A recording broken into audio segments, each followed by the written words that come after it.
Welcome, book lovers and history enthusiasts, to another episode of Obsidian River Productions, where classic literature comes to life.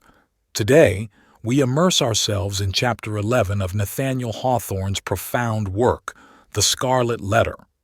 As we peel back the layers of The Interior of a Heart, we invite you to explore the depths of remorse and redemption with us. Before we begin, make sure you're subscribed to our channel and have turned on notifications. Embark on this literary journey through time and conscience, and join our community of passionate readers.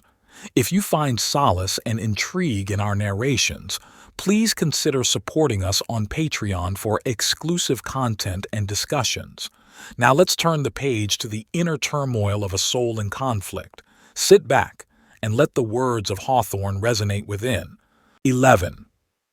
The Interior of a Heart. After the incident last described, the intercourse between the clergyman and the physician, though externally the same, was really of another character than it had previously been. The intellect of Roger Chillingworth had now a sufficiently plain path before it. It was not indeed precisely that which he had laid out for himself to tread. Calm, gentle, passionless as he appeared, there was yet, we fear, a quiet depth of malice, hitherto latent, but active now, in this unfortunate old man, which led him to imagine a more intimate revenge than any mortal had ever wreaked upon an enemy. To make himself the one trusted friend, to whom should be confided all the fear, the remorse, the agony, the ineffectual repentance, the backward rush of sinful thoughts, expelled in vain. All that guilty sorrow, hidden from the world, whose great heart would have pitied and forgiven, to be revealed to him, the pitiless, to him, the unforgiving. All that dark treasure to be lavished on the very man, to whom nothing else could so adequately pay the debt of vengeance. The clergyman's shy and sensitive reserve had balked this scheme. Roger Chillingworth, however, was inclined to be hardly, if at all, less satisfied with the aspect of affairs, which Providence, using the avenger and his victim for its own purposes, and perchance, pardoning where it seemed most to punish, had substituted for his black devices. A revelation, he could almost say, had been granted to him. It mattered little for his object, whether celestial, or from what other region. By its aid, in all the subsequent relations betwixt him and Mr. Dimmesdale, not merely the external presence, but the very inmost soul of the latter seemed to be brought out before his eyes, so that he could see and comprehend its every movement. He became, thenceforth, not a spectator only, but a chief actor in the poor minister's interior world. He could play upon him as he chose. Would he arouse him with a throb of agony? The victim was forever on the rack. It needed only to know the spring that controlled the engine. And the physician knew it well. Would he startle him with sudden fear? As at the waving of a magician's wand, uprose a grisly phantom, uprose 1,000 phantoms, in many shapes of death or more awful shame, all flocking round about the clergyman and pointing with their fingers at his breast. All this was accomplished with a subtlety so perfect that the minister, though he had constantly a dim perception of some evil influence watching over him, could never gain a knowledge of its actual nature.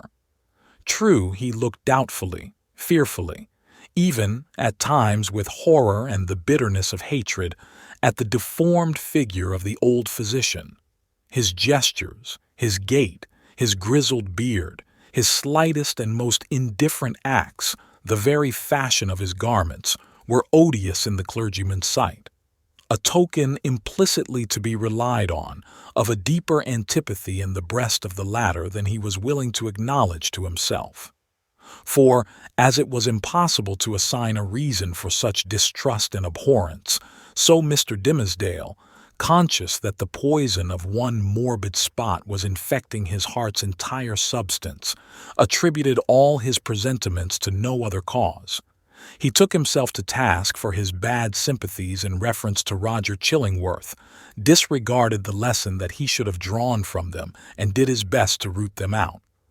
Unable to accomplish this, he nevertheless, as a matter of principle, continued his habits of social familiarity with the old man, and thus gave him constant opportunities for perfecting the purpose to which, poor forlorn creature that he was, and more wretched than his victim, the avenger had devoted himself. While thus suffering under bodily disease and gnawed and tortured by some black trouble of the soul, and given over to the machinations of his deadliest enemy, the Reverend Mr. Dimmesdale had achieved a brilliant popularity in his sacred office.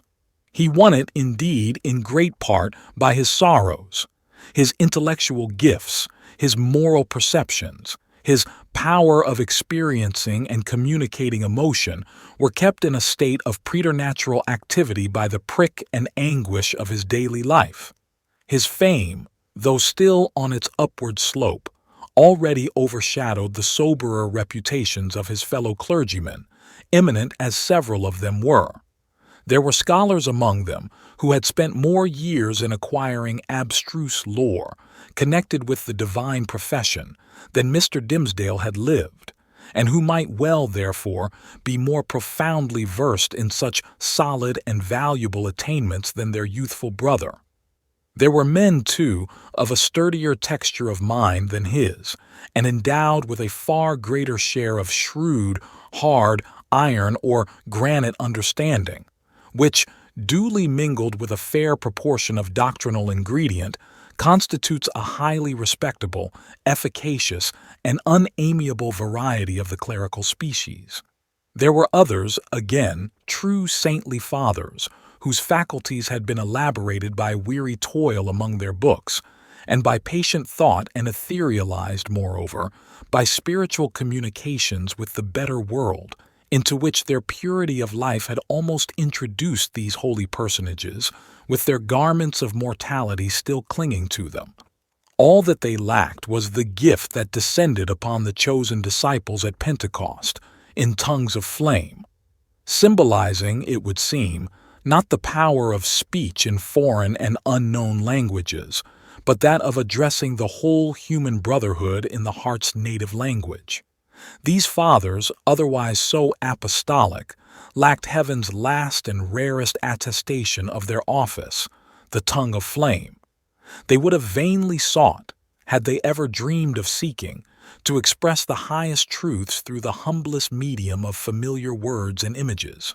Their voices came down, afar and indistinctly, from the upper heights where they habitually dwelt. Not improbably, it was to this latter class of men that Mr. Dimmesdale, by many of his traits of character, naturally belonged.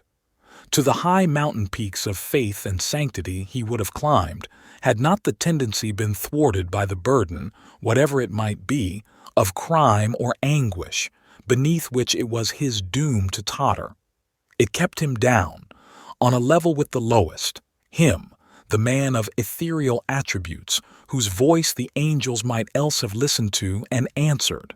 But this very burden it was that gave him sympathy so intimate with the sinful brotherhood of mankind, so that his heart vibrated in unison with theirs, and received their pain into itself, and sent its own throb of pain through 1,000 other hearts in gushes of sad, persuasive eloquence. Oftenest persuasive, but sometimes terrible.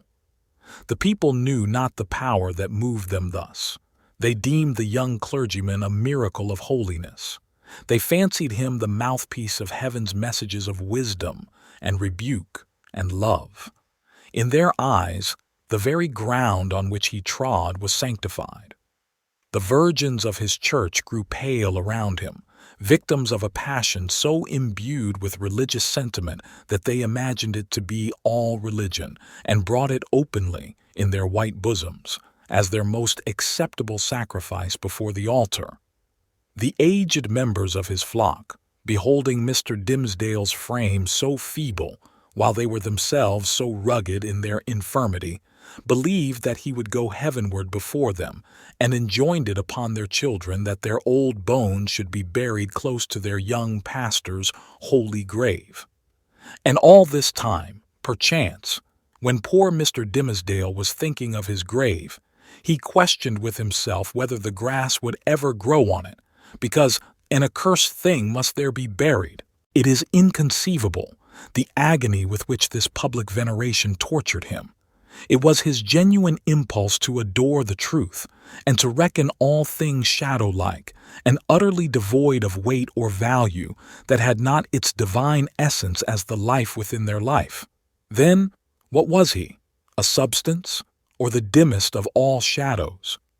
He longed to speak out from his own pulpit at the full height of his voice and tell the people what he was.